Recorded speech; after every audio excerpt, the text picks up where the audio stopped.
Well, hello, everyone. Welcome to Family Business Friday, our Zoom at Noon program on March 12th. Excited to see some of our friends of the program. We have, again, another great discussion today. And my name is Dale Caldwell. I'm a professor and executive director of the Fairleigh Dickinson University Rothman Institute of Innovation and Entrepreneurship. We have Joe Giovannoli, founder and CEO of Nine Sale. Hey, Joe, how are you? How's it going? Yeah, thanks for having us. Good. Yeah, I'm excited to have you. And John Hogan, owner of Blue Nail Roofing. Hi, John.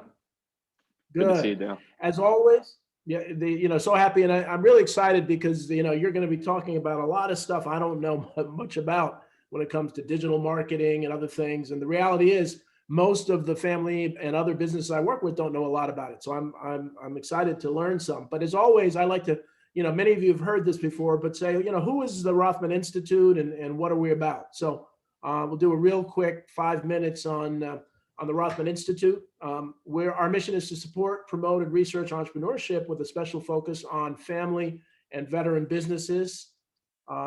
We're involved with a lot of different things, but our Family Business Alliance, where we've been the largest university in the area working with and supporting family businesses for 30 years. Student programs are really encouraging and working with students to grow entrepreneurship. I teach a course called Family Business Management every spring at FDU. Our Veterans Launching Ventures program, we'll talk a little bit more about helping veterans start their businesses. And we're really becoming advocates and writing policy and research and articles about entrepreneurship. We're also doing a lot of strategic planning with businesses, doing more and more with businesses in urban communities, and really starting some leadership, sales, and diversity training and executive certification programs.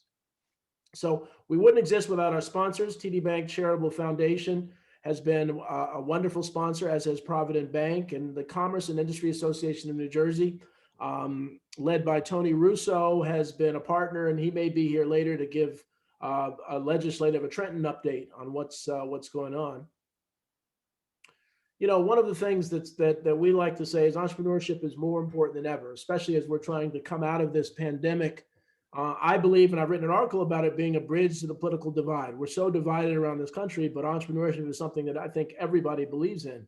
And so we're really trying to work to make sure public policy is supporting entrepreneurship. And I'm pleased to say we've gotten some legislation and working with Tim Sullivan and the Economic Development Authority to look at the establishment of entrepreneur zones throughout New Jersey to really focus on entrepreneurship in economically challenged communities. And so I'm chairing a working group on that program, which is exciting.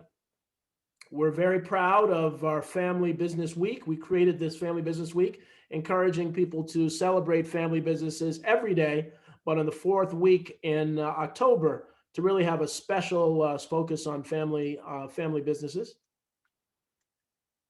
I do a TV show called Family Business World and just started a new one called Entrepreneur State of Mind.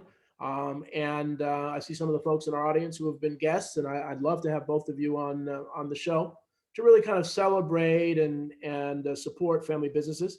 It's hard. Sue Slavin and Maura Panuski from the Rothman Institute, our team. It's hard to believe we've been doing these since March of last year, and I understand yesterday was really kind of the anniversary of the world finding out about the virus. So we've been so pleased that we have so many regular supporters watching the show. Our Veterans Launching Ventures program has become a national program where we have about 26 different states represented, a couple countries where we're helping veterans and their family members go through a 8-9-week course on starting their own business and making sure that it's successful. We have, and I would call attention to everybody, if you go to YouTube, our Rothman Institute of Entrepreneurship YouTube channel will have this video as well as the other videos. And so if you missed a show or other things, there's a lot of great information there. So we encourage you to check out our YouTube channel. And we are, in fact, we were just talking today about our New Jersey Family Business of the Year for 2021. In October, Laura Meshthaler from Black Swan Espresso was our new Family Business of the Year award. Our under 10 million in sales family business was Dennis McCullough from McCullough Contracting. And our over 10 million was Mike Seitel from Norwalt Design. we are always looking for nominations or at least information about family businesses that that we'd love to be considered for the prestigious award. So also we've written a lot of different articles. We're happy to send them out to anyone if anyone's interested to really talk about entrepreneurship, family businesses, and the way forward. So now I'm pleased to introduce John Hogan is going to talk through a few slides, and then Joe's going to introduce himself, and then I have a whole bunch of questions for them. So let me stop sharing this, and I will punch up. Let's see where yours.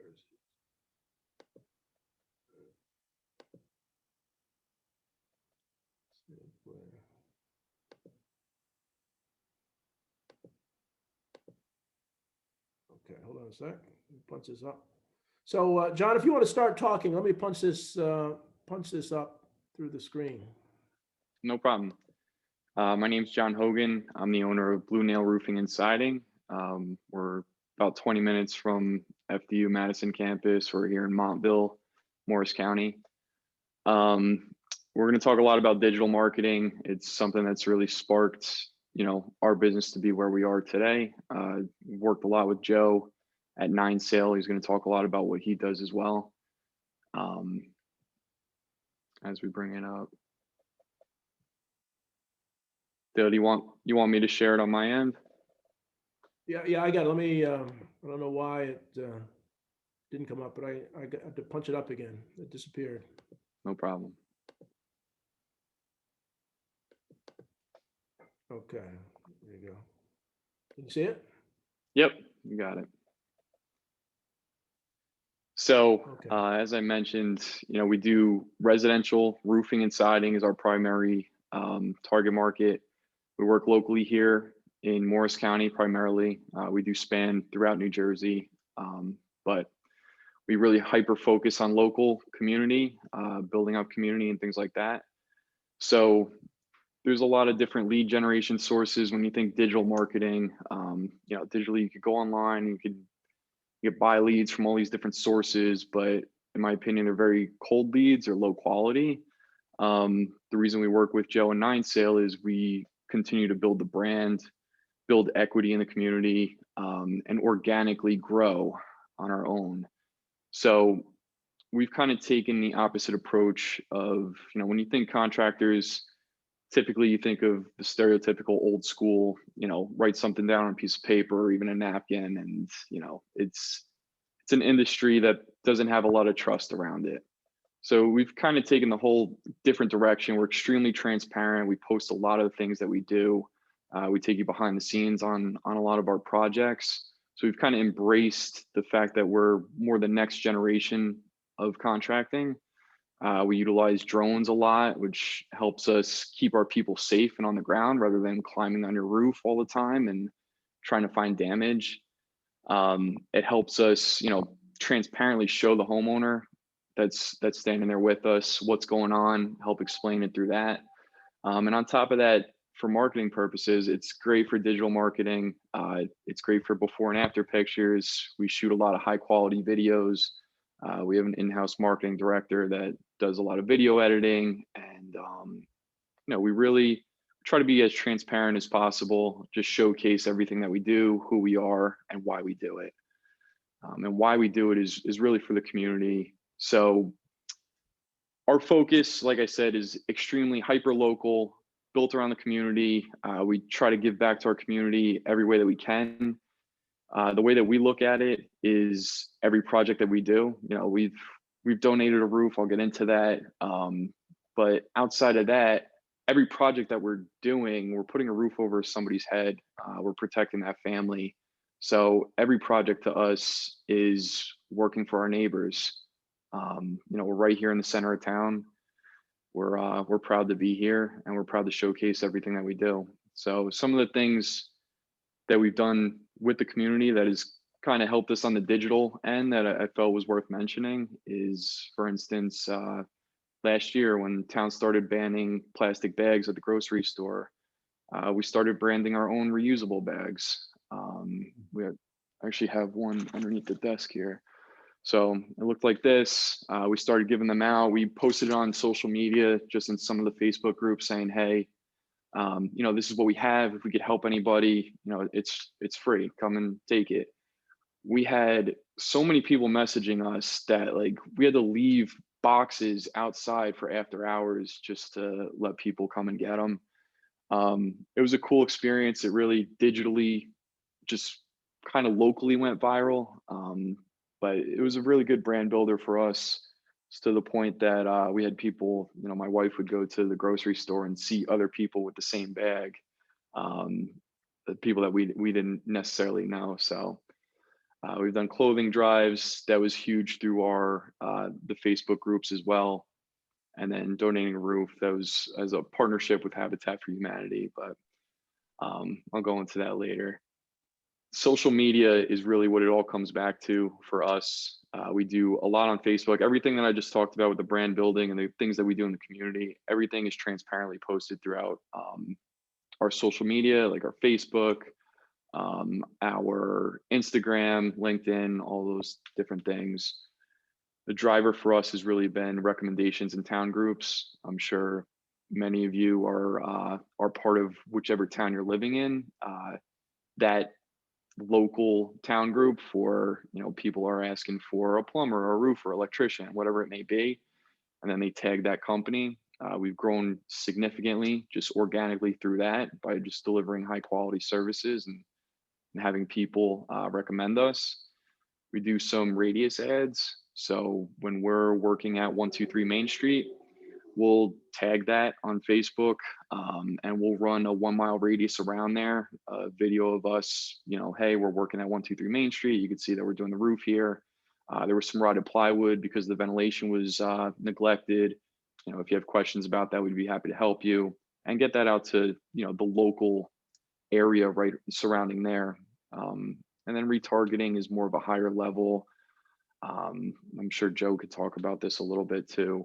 This is based on social media. Joe knows a lot more than I do, but it's basically, you click to watch a video of us. We're explaining something to you. We're giving you value. Again, all of our videos that I talk about, it's us explaining something, being transparent, bringing you to a job site, explaining why things are wrong, what we're doing to correct it. We don't run any the TV type of ads where it's, click here and, here's a deal or something like that. It's all about building value, educating the customer, educating the community. And retargeting works where if you click that one ad, you watch 7 seconds, 15 seconds, 45 seconds, whatever it may be, then it recognizes you as someone who's interested in that field. And then the retargeting means that there's now a second video that you'll end up seeing, and it can go on in the chain. So I'll leave that for the expert to talk about rather than me. And last but not least is Nine Sale. So Nine Sale, Joe and I went to college together, so we've known each other before starting our businesses. Where'd you go to college? This place called Fairleigh, Dickinson. All right, good stuff. Maybe you've heard of it. Good. Yeah. So, Joe, I don't even remember who reached out to who, but I do remember us getting together, talking about our businesses, how we could help each other. So, next thing I know, all of a sudden, you seem to have the same focus on construction as we did with digital marketing. We started talking, we started doing some small business together. Next thing I know, we're going to Boston to roofing conferences, and it really it took off, and we've built a lot of relationships in the industry. It's been really great. So Joe does a lot for us organically. When you're Googling roofers near me and things like that, we just started doing some, digital ads on Google, but we're more heavily reliant on our organic approach, where we list on the actual Google rankings. And we've been featured by, a lot of brands, big brands that we respect and the community respects: GAF, James Hardy, AZAC, Da Vinci. We've been in Pro Remodeler magazine. So all these things help us get backlinks, get more credibility, and continues to build the brand. Yeah. Yeah, it's actually, it's a good segue, John. Our kind of paths crossed here, really because, we knew each other from college, as John mentioned, but, his business had a reputation, the industry had a reputation of not really being technically savvy and not really doing a ton of online marketing, at least not to the level that, John and his team wanted to do. So, he kind of hit it spot on there that, not only are we, Nine Sale working on the organic side of their business, but also, helping them to create pieces of content that can be remarketed. If somebody reads an article, and then they go to Facebook or they go to Instagram, if that person meets a certain criteria, they get remarketed to because they've seen this piece of content and they've spent a certain amount of time on the content. So, John is very humble when it comes to talking about his marketing efforts, but they're pioneers. I think it's the best way to put it, especially in the roofing space. They are in New Jersey. They are one of those forces to be reckoned with, and they are one of those people that, when I mention, oh yeah, hey, I work with Blue Nail, everybody's like, oh my God, we love their, we check out their blogs and we look at their, social media and their Facebook. I spoke to a competitor of John's not too long ago. I won't mention who, but John is immediately a household name especially in the roofing space. So, we have had the pleasure of working with them over the last several years, and getting them to, helping them to grow, and they've, likewise, they've helped us as well. We've had a really great partnership over the years. Dale, do you want me to just briefly go into just my bio before we move forward? Yeah. Why don't you do that? But I was going to say, you were going to say Joe hit, John hit the nail on the head is what you want to say, but you didn't. Yes. You should have gone with it. I was trying to save everybody the puns. Joe, while he has it up, I'll quickly just touch on, like, these are some examples of the drone and some of the community things that we've done. The winter clothing donation, you can see the bottom right is me and Angelo trying to fit the boxes in the van. That's one of at least 6 trips that we made with the full packed van. So it was awesome to see how many people locally donated and got involved. It was really cool. You could see the drone fit videos and pictures up top. It's a cool perspective to have, especially in our market. So, and the drone, John. So the drone, how do you use the drone? Just explain a little more about that. So on your website, you have just some drone pictures just around the roof that you've just finished. Yeah. So we use the drones in a lot of different capacities. So we look at it as, number one, it's a safety thing for us. It keeps our guys, when we're doing estimates and things like that, keeps us safe on the ground. It also gives us a view that we won't see by just climbing up on the roof. I mean, the top down shot that you see up on the top left, and it's perfect for before and afters. People love to see their house, the way it looked before. Roofing is kind of underrated in curb appeal. Most people think of their siding as what reflects, the look of their house, but they're amazed to see, like, wow, my old roof versus what I have now. It really does make a difference. It statistically accounts for 40% of your curb appeal. So we do that, and then we do the after photos. We'll come out, we'll do drone videos, pictures, and we use it for the before and afters. We use it for marketing, but it's also for the homeowner. People like to brag and say, hey, check this out. I didn't have anybody else come to my house and offer me this service. So, and it's very transparent. We're happy to, a lot of roofs, you can't see what we actually did. We're happy to just display and show you exactly what we did. Wonderful. That's great. Well, yeah, Joe, just talk a little bit about your background and your business. Yeah, sure. So, we're a search marketing company. Nine Sale's a search marketing company. I started the company back in April of 2015, actually tax day of 2015.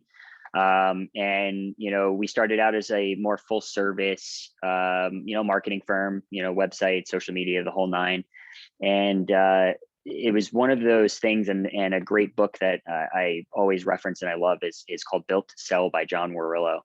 And you know, I felt like I was kind of living the story in that book. You know, we were doing a bunch of different things. You know, we weren't loving doing websites, we weren't loving doing social media, but you know, SEO and paid search was just one of those things that, you know, our clients were really happy with the results they were getting and what they were seeing.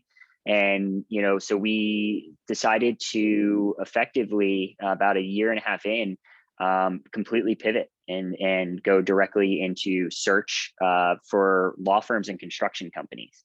I always get the questions, I'll answer that right out of the gate. Why those two industries? You know, with search marketing and people finding you online, there's a few criteria, you know, that we think about. We think about, okay, will this industry receive leads and receive business from people randomly searching online? And in both cases, you know, roofing, siding, you know, remodeling, exterior, interior. And then on the legal side, you know, you name it. I mean, we have B2B law firms and we have B2C law firms that receive a lot of their business from the internet. So we check that box. And, you know, it was something we were familiar with.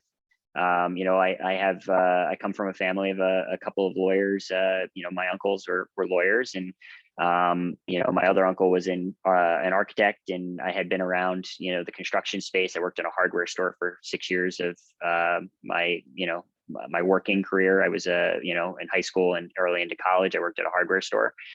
So I was very familiar with the spaces, so it was comfortable for me.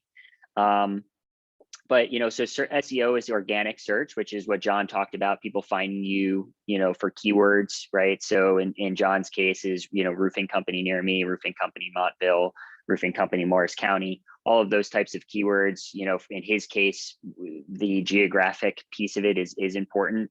You know, we could talk about this later on, and John can, you know, go into why he picked the area that he picked. But you know, for him, the closer the job is to him, you know, the better off that they are, right? Because, you know, they can have more jobs going at the same time and whatnot. So we love those local, you know, people that are looking for more of the local leads. And John was a perfect fit for that.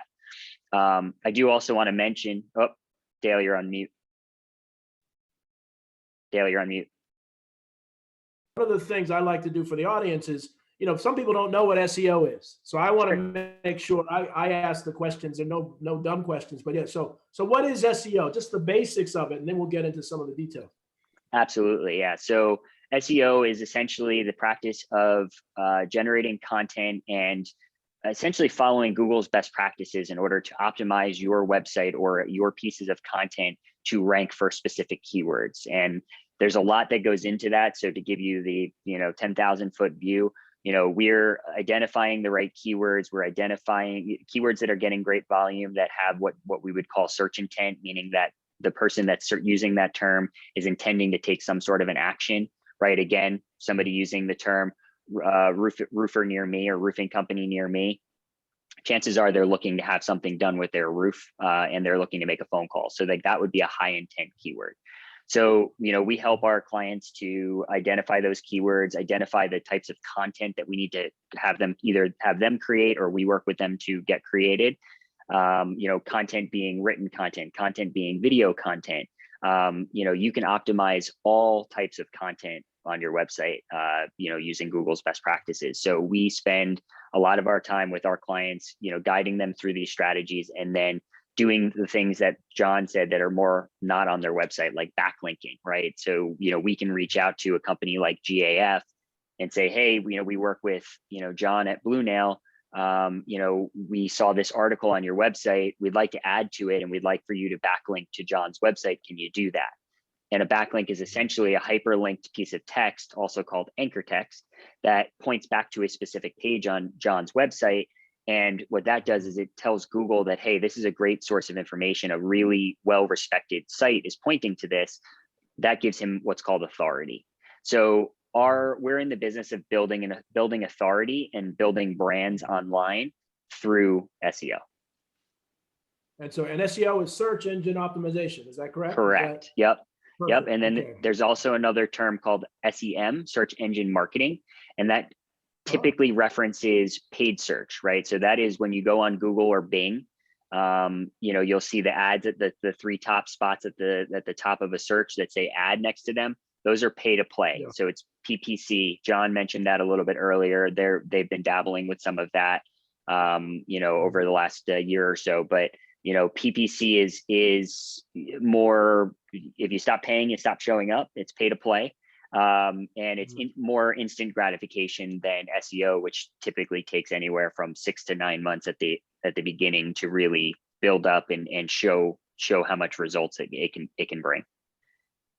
And just because I want to make sure we get the basics. So if I go on and I'm searching GoDaddy and I see there's a GoDaddy ad up here, but then there's no GoDaddy ad. So if I click on the one that's not a GoDaddy ad, that means Google doesn't get any money. Is that correct? That means that they didn't pay for it, right? Exactly. Yep. So GoDaddy will love you for that. Google will not love you for that. Right. Good. Okay, good. I didn't mean to interrupt, but I know people some of the people. I actually wanted to mention, and then I'll turn it back over to you. You mentioned somebody that's really important to Nine-Tail as well, Makula Contracting. They are also a client of ours. They've been a client actually right around the same. I had to go back and look before this, but actually, John and Dennis became clients a month apart of Nine-Tail, and we're really proud of the accomplishments that Makula Contracting has accomplished with their digital marketing. They have a lot of really cool things that we have dug into with them from a standpoint of lead generation, but content creation. For a very long time, if you search, and I'm not sure if it still is the case, but if you were sitting anywhere in New Jersey and you searched what is a French drain, Dennis's page and the blog that he actually created was the answer box, which the answer box on Google is when you can actually see the answer show up without having to click on a result. That's huge because a lot of people do click on that when they have a need, and we've seen correlation between the answer box, spot and leads actually coming through. In any given month for a 6-month period of time, he was getting anywhere from 100 to 125,000 impressions, which means that people actually saw that answer within Google. So impressions are huge. Yeah, I don't want to get too technical with that, but you mentioned Makula earlier, so I would be remiss if I didn't mention them. Well, we give a shout out to Dennis. He's out there watching, and so he's obviously one of our favorite people, and he's been on the show. So yes. So it's good. It's good. There's such a great network of these family businesses and small businesses, and we're at Rothman trying to bring people together because really, as I said, this is the backbone of America. And so, so John, you're in a business, as you said, that is not thought of as being technologically advanced, and so you really have taken it to the next level. Now tell about your focus, your geographic focus area. How did you pick that area, and tell a little bit about that? So our focus of being local to Morris County, it just kind of lucked out. It happened kind of by accident, but this is exactly where we wanted to be. So I'm originally from Union County. I went to Fairleigh Dickinson, Madison campus. And then when my wife, Nina, who also went to Fairleigh Dickinson, we ended up getting engaged, moving up here, and getting married. So we determined that this is where we wanted to be. She grew up around here, and we've stayed here ever since. And things kind of just fell in place. But if I had my choice, knowing what I know now, I would have picked this exact spot anyway. It fits what we want to do. It fits who we want to be. There's a significant need for it right here in Morris County, especially in Montville. So excellent. And so what are the longer term plans? So are you looking to buy some? You're doing so well and you're so successful. Are you looking to buy some other businesses? Are you looking to expand? Or I want the audience to kind of hear the entrepreneur's mindset. Yeah, so the entrepreneurial mindset is you're never satisfied, right? It's never enough. We're going to continue growing. We're still a very young company. Like Joe and I talk all the time. We both want to do so much more and accomplish a lot more things. You know, we're good. We've done well for where we are, but we have a long way to go. We haven't really considered buying any companies or anything like that. So from our perspective, even hiring, we don't hire anybody typically from the industry. We hire from outside of the industry and then train them to operate how we want them to operate. Our method behind that and our thinking is that the construction industry is significantly flawed, and we don't want you to come in with bad habits and have a bad mindset of, you know, taking advantage of homeowners or anything like that. So we actually hire from outside. We have our own training program. We train from within, and we teach how to build value and how to do things the right way. So we're continuing growing. Joe and I meet about that. In terms of, you know, what we want to do with Google and how to grow. But for me, I'd prefer, although we have had rapid growth, I'd prefer more of a slow organic growth. We mentioned how we're dabbling in Google ads and things like that. Our mindset is not to buy leads. Our mindset is to supplement our organic growth by meeting some of these people through our paid ads, gets us into a bigger geographic radius, and us finding our ideal client, because it's not just them interviewing us, it's us interviewing them as well. We have to have a good fit and a good partnership there, because this is major construction. You know, things are going to happen along the way. We have to trust each other that we're going to work, you know, together on this. So when we find those ideal clients through the paid market, our goal is to nurture that relationship and build more organic leads off of that. Yeah, So- you know, and John, Joe? yeah, what I was going to say is, you know, and John mentioned something important, and we feel the exact same way. We actually have what we call client core values, and they're 4 values that our clients have to live up to in order to actually be clients of ours. Because I'm a firm believer that it is a lot harder to find employees that you can train and that you can trust, and that, you know, will do what you're looking to do, and be a team player and be a part of the organization for a long time. It's harder to find them than it is to find clients. And, you know, that may sound a little shocking, and that may sound a little pretentious, but at the end of the day, our people are what we need to protect. You know, without John's people, you know, how is he going to get, you know, the roofs done for his clients? And, you know, from my perspective, my entire business is relationships between clients and our digital strategists, who are essentially our production people. So, you know, we have these client core values that we live by, that, you know, we want to make sure that, you know, we have our core values that we hire and fire off of, right? So make dad proud, extreme ownership, always learn, and raise the bar. Those are our core values. You can ask anybody in our organization at any time what those core values are, and they'll be able to tell you what they are and why. But, you know, we look at, you know, our clients and that interview process of, you know, it's important for us to talk to a prospect to make sure, do we feel like they're going to be realistic in their expectations? Do we feel like they're going to respect their digital strategist? We've actually even gone a step further to introduce the digital strategist into the initial meetings before we even sign the client on, to make sure that the digital strategist feels like they're going to get along well with their potential new client. So, you know, John, right, you know, hitting the nail right on the head, I'll use the pun. You know, it is an interview process just as much for us as it is for them. So I definitely wanted to chime in on that. That's perfect. So what are they again, real quick? What are the 4? Well, so our company's core values for our employees is make dad proud, extreme ownership, always learn, and raise the bar. Okay. And so that's a wonderful lesson for those out there, because I've often said that the family businesses, because people are so valuable to them, they're the best places to work.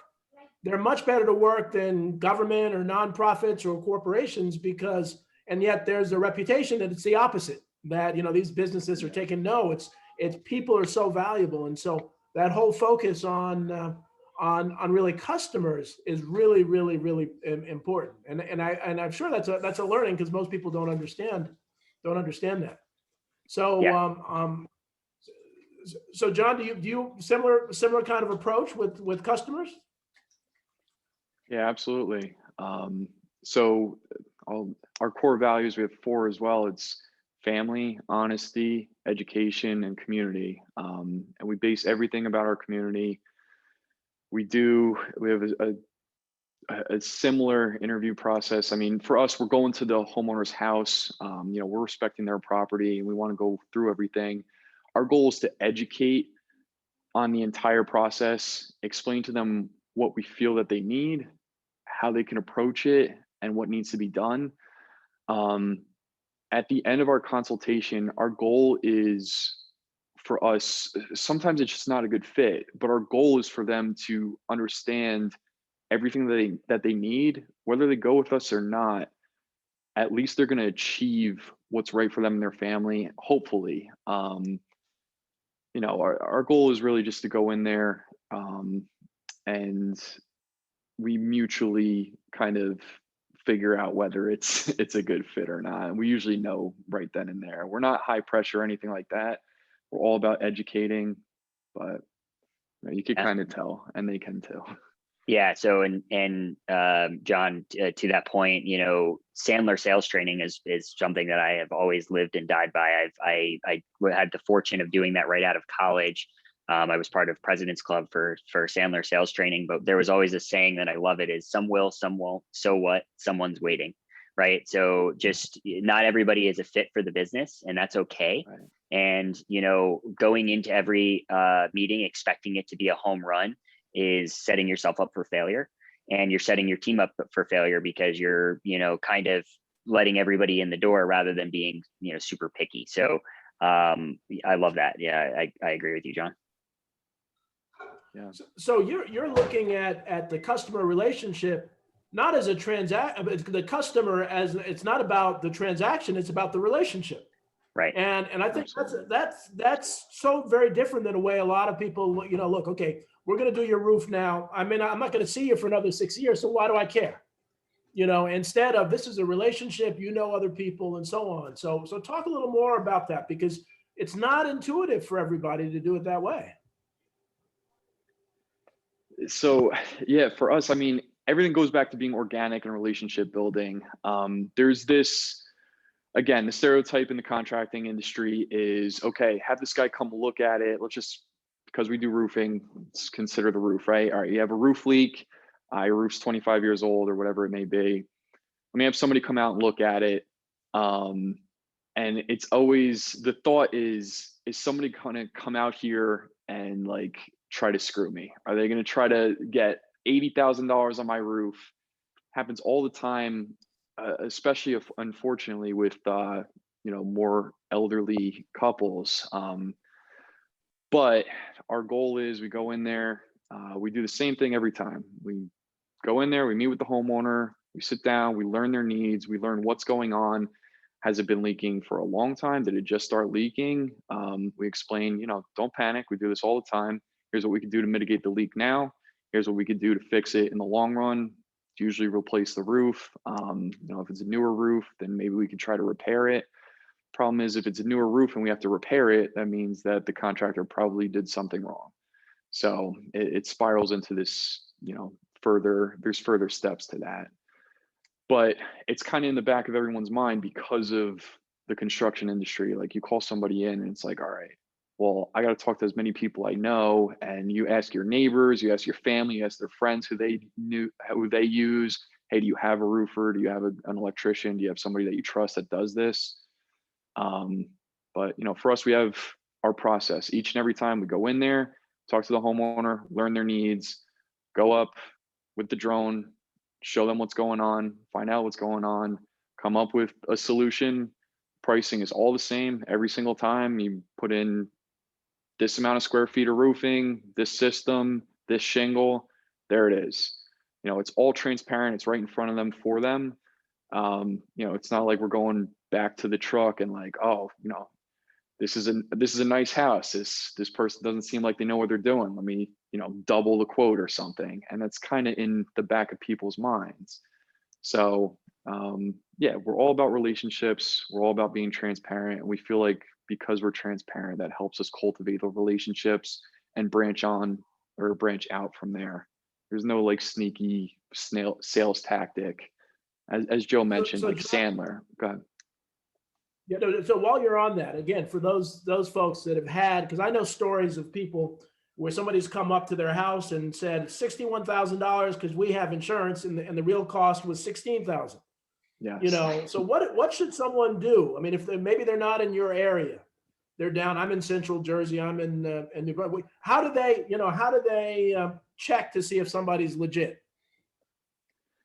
Do your research. It's all about being transparent. So nowadays, like, you go on our website, you go on our social media, you talk to anybody we've done work for, you ask your neighbors, get references, go online. There's so much information available online. You could kind of see who is open to showing what they do and who's not. For me, if you're transparent, like, we post all of our stuff pretty much. It's all out there. We explain you could see us behind the scenes in our process. To me, we're building trust right off the bat. I always recommend, even with us, right? Ideally, you would call us, we come in, we shake hands, we agree, and that's it. But I always tell people, get 3 opinions, because I don't know if we're the first people in there or we're the third person in there. But 3 different opinions, at least your chances are higher that you're going to talk to somebody who knows what they're talking about. And they might be more money, it might be $5,000 more, but there might be $10,000 worth of value that they're giving you. Just because they're not the cheapest person does not mean that they're the most expensive either. As long as the value's there and it's worth it, it could be a good fit. Yeah. And, I go by the 3 R's: resources, references, or reviews and references. So go to your resources, check out Google, check out, go to their website, go to whatever resource they have out there, the companies that you're, assessing. And this is something we talk about a lot in the sales process with our clients is, people are not going to just get your name and call you. And if they are, you're fooling yourself if you don't think that they're still going to do some research. So go to the resources that they give you and have a look at who they are, have a look at how they do things, how do they present themselves online. That's usually a really good indicator. If they're putting their best foot forward online, they're likely going to put their best foot forward with your work. Reviews, right? So read the reviews, go on things like, in John's case, like Home Advisor, Google, social media, Facebook, right? And then references, right? So now you've gotten to the point where you've brought them in, you're considering them, ask them for references. I actually take it as a red flag when clients or prospects don't ask me for a reference, because I'm not really sure, one, if they're actually considering us, right? Because I don't know that I would invest in, somebody taking over my essential outward marketing if I wasn't getting a couple of references to make sure that we're the real deal. I also, Dale, I want to go back for a second. You guys talked about, when people bring you in, John was mentioning, a lot of the questions people will ask and looking for information. That this is the key to SEO, right? And this is the key to our SEO strategy, specifically for Blue Nail, right? Is answering questions that people have. So that way, when they go online and they Google, how can I tell if I need a new roof, right? And if they're in John's local area, we want them to be able to find John. We want them to be able to not only find John, but find the answer to their question, because they want to do their own research and they want to feel educated before they bring you in, right? So if they find a website that really educates them, makes them feel comfortable, makes them understand the process, and then gives them an opportunity to book an appointment with them, that's SEO. That's what SEO is about. Is it's getting Google to rank you, and it's getting people to actually convert once they're on the site to turn into a lead. That's the power of it. So, John mentioned that before, and again, tying this back to ways that family-owned businesses, any business really, can help themselves is answer questions for your potential clients on your website, because they're going to look for you. They're going to, maybe it's an attorney that they're searching the attorney's name, and then eventually they get into the website and they start reading about one of the practice areas or a blog, or in John's case, it's they need a roofer and they hear Blue Nail, so they look them up. They're going to scour the website. We can track John's leads from the second they enter like the homepage because somebody searched a branded Blue Nail roofing. The average is between 3 and 5 pages that people will go deep before they actually fill out a form, right? And that's specifically on a branded search. So, people do their homework, and I think it's important that everybody needs to remember that no matter what industry you're in. Yeah, Fantastic. Dale, something that we do that people still argue with me about is a big thing for construction is yard signs, right? So people leave their sign out front that they're doing the job. We took our phone number off the yard sign about 3 years ago, and people would mention it to us all the time, like, hey, you forgot to put the phone number on there. How are people going to call you? Our goal is we don't want you to call us directly from the yard sign. I want you to recognize our brand. I want you to look us up, learn what we're about, see everything that we do. Because if you call us directly from that sign, you don't know us necessarily. Like, you haven't learned about us. You don't trust us. If you see us, like I get all the time, people say they see our yard signs everywhere. Once that happens, then they'll Google us, they'll find us, and like they're learning about us. They're learning to trust us because we're out there, like we're transparent with everything they do. We showcase our projects. I'd rather have you, after you've done your research and you know a little bit about us, because you're a warmer lead now, you kind of feel like you know us. So well, what I love about this is that you're young entrepreneurs, very successful young entrepreneurs, and you aren't stuck in the past. And so those of us that are older than you have been around for a long time, and I see a lot of businesses do that. Well, we've always done it that way. We always done that. And then the phone numbers, as you're saying, most people aren't really going to call first. They're going to look you up at the website anyway. So Right. Phones don't mean that much, but so many people, and I think one of the messages for the audience is check yourself. Always in consulting, we say, does it still make sense? We've been doing this for 20 years. Does it still make sense? And you guys are really doing that. And so let me give you a quick. Anita Rivers, who's one of the leaders at Fairleigh Dickinson University, says it is refreshing to hear business leaders with human values. Do you talk with college students, FDU, about the importance of having values? Have you had a chance to talk to some of the students about, because normally it's about make as much money as you can, but yeah, have you guys done that? So personally, I have a couple of really great relationships that I've maintained since graduating that I still speak, each semester. I say quarterly, but I guess it would be semesters for school, to entrepreneur students and Silverman students and whatnot. And so yes, I have, and I always harp on values. I'm a big advocate for telling graduating seniors of college specifically, pay attention to what the core values are of the company that you're going to work for. The money, if they value people, they have good core values, the money will be there. The money, you will be paid. You want to find a place that's going to pay you what you're worth, not what they can afford. So look for core values, look for things that you resonate with you. And I'll compare it to something that John and I both know. We were in what I would consider maybe rival fraternities at the time. But my fraternity, one of the big things for me, obviously I got to know the people and I got to know, what they like to do. And I saw myself, being part of the organization, but it was really the values of the fraternity that drew me in. Right. And it's very similar in everything. Is you want to make sure that those values line up with your own, because then you're going to be set up for success for the future. It's not just a stepping stone. It's not just a one-off opportunity, but it's somewhere you can see yourself and you really want to spend your time. So yes, to answer that question, I have spoken to, I don't know, probably since graduating, 200 or 300 students on this topic, and it's one that I spend a lot of time on. Wonderful, wonderful. So not to embarrass you, our friend Dennis had sent in the chat, Joe and John are two of the best business minds around, but they're even better people. Whenever I have a question regarding business or marketing, Joe is my first call. What John Hogan has done with his company, with their digital marketing, is absolutely amazing. And so the audience looks at them, they're young. These are really successful entrepreneurs. They're really, really successful. And so do you ever get that? You're both young. Do you ever get somebody saying, kind of treating you like, well, what do you know about business? You haven't been in it for 50 years. You ever get that? I get that sometimes. I used to get it a lot more when I started the company, because I look like I'm 19, and I looked a lot younger 5 years ago.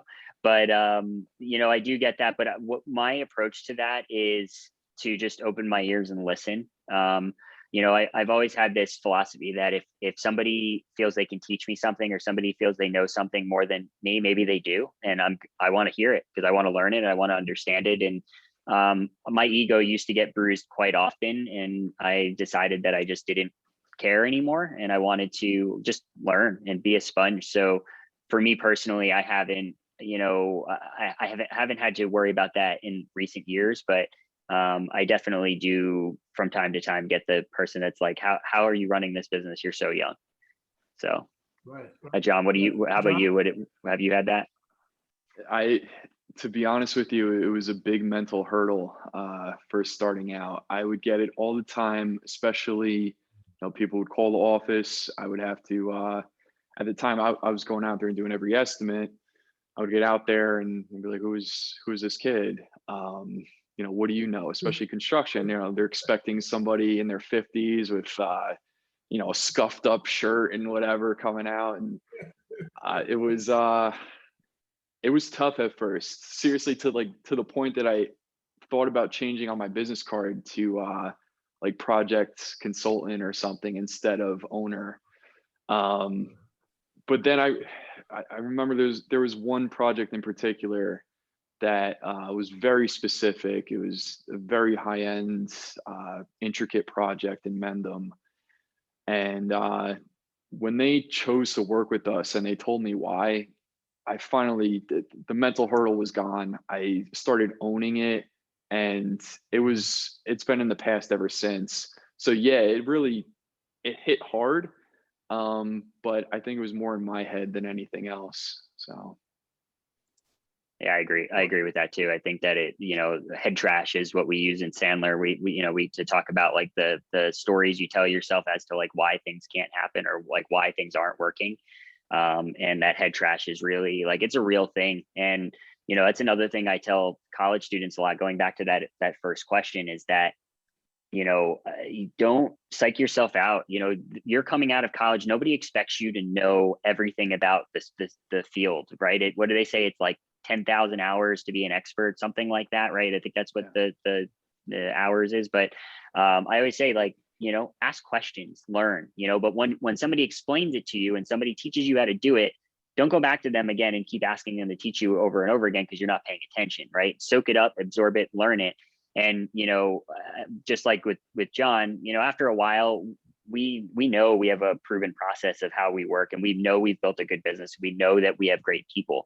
So I don't have to really worry anymore about and John, I don't know if you felt this way, but imposter syndrome, right? Like, yeah. You kind of just felt, I always felt like, am I doing this right? Am I supposed to be doing something different? Am I supposed to be doing better than I am now? And so, for me, I just, like I said, hasn't really been a thing in the past couple of years, but from time to time I definitely do hear it. Well, one of the things that I've even counseled a lot of people when they're applying for a job is that actually there's some advantages in being underestimated. I've talked to so many people, looking for a job in business or other, where they say, well, I don't have the qualifications, and someone else has the perfect qualifications. So they walk in, they're high expectations. If you walk in and say, oh, you're young, what do you know about this stuff? And then you blow them away, that is actually a competitive advantage. So really, your mindset is so important, and people don't realize mindset is so key. So we're getting near the end.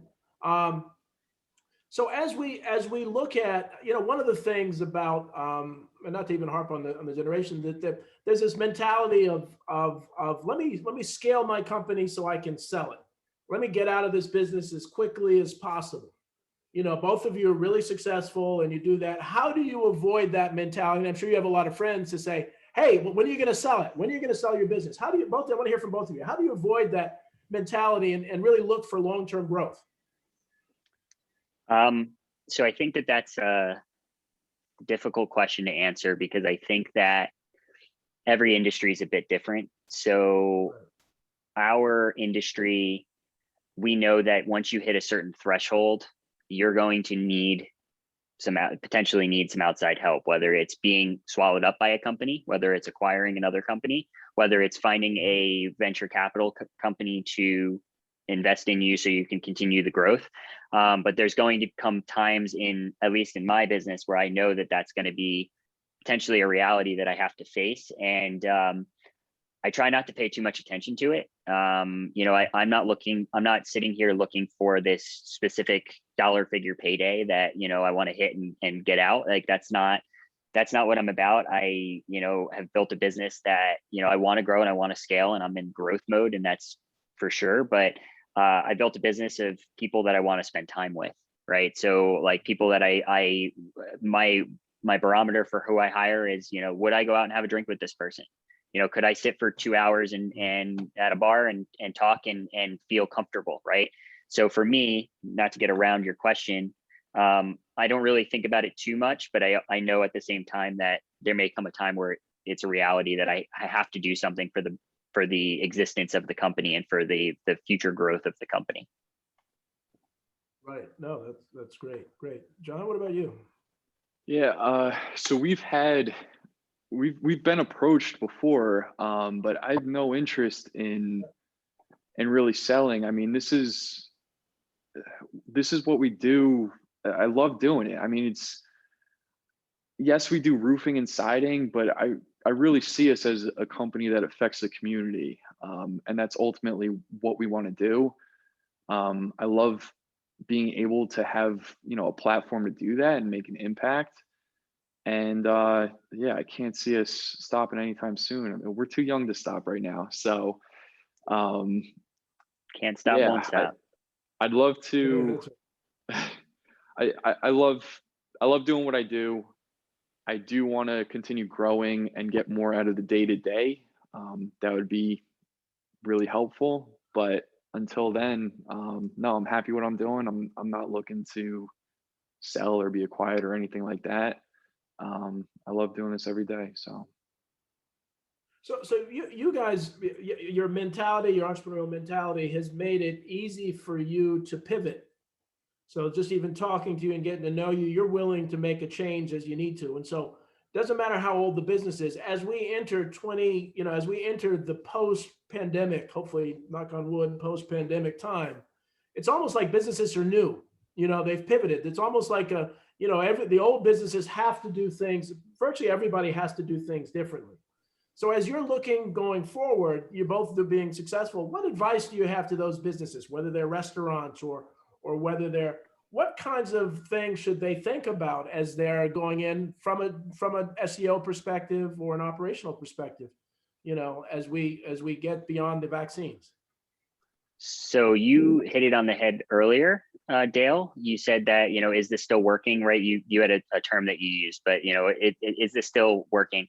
And I know, knowing Dennis is here, I can say this: if a 75-year-old company can make changes in their business and continue to grow and continue to scale and grasp onto digital marketing and grasp onto all of the new tools and opportunities out there to grow their business, any business can do it, right? Because Dennis's company is a third generation business.